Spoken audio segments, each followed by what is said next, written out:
Very good evening, good afternoon, good morning, wherever you're listening from. How are you? My name is Kasita, and I'm going to give you tips on practicing grammar. For starters, you have to understand that the grammar section has got 25 questions with part 1 and part 2. In part 1, that is question 1 to 13, you have to click on the circle next to the word or phrase that correctly completes the sentence. As you can see in that example, you're supposed to select or choose the correct phrase or word that completes the sentence. Okay, that is from question 1 to 13. Then in grammar part 2, you're supposed to select a phrase or a word that is not correct. Your responsibility is to recognize the error. You don't need to know why it's not correct. You just need to know that it is incorrect. Okay, so those are two parts. Part one we're supposed to select the word that correct completes the sentence, and in part two you're supposed to recognize the error. Okay, so my number one tip: you're supposed to understand the type of questions beforehand so that you know what to do on the day of the exam. Remember, you have 40 seconds for each question, so you don't want to meet those questions if you have no idea. Tip number two: you're supposed to know the examinable areas. Okay, that is the list of topics there which you have to look at. Topic number one, you have to look at verb forms before you do the iTEP exam. You're supposed to review it.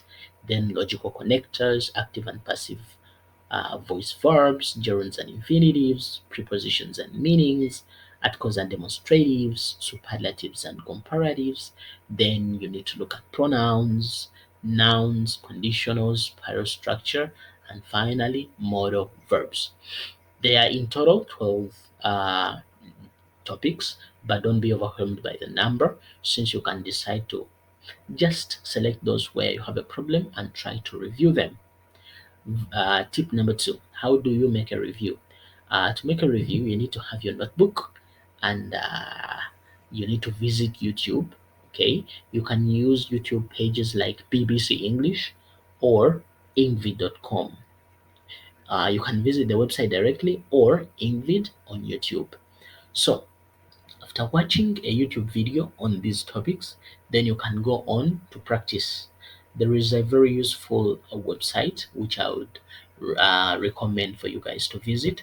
That website is called ETS. Okay, I'm going to drop the link in the chat, which you can use to practice. Okay, you need to come here and you select grammar.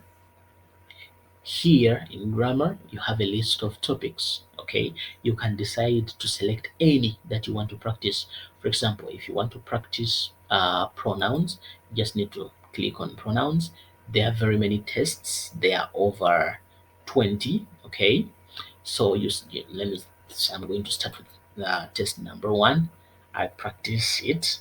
Okay, yes, and it has got a couple of questions, and it is timed. So that is really very useful resource that I used in preparation for my iTEP exam. Then still under grammar, you can also use this website to practice error recognition.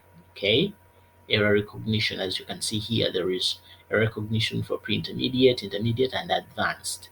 Okay, I would advise you to use advanced because it is going to give you the level of questions that you really need. So that's it, that's it, that's it. And I think it will be very useful to you. So those are my top tips for a person who would like to practice grammar and prepare for the iTEP exam. Goodbye, see you next time.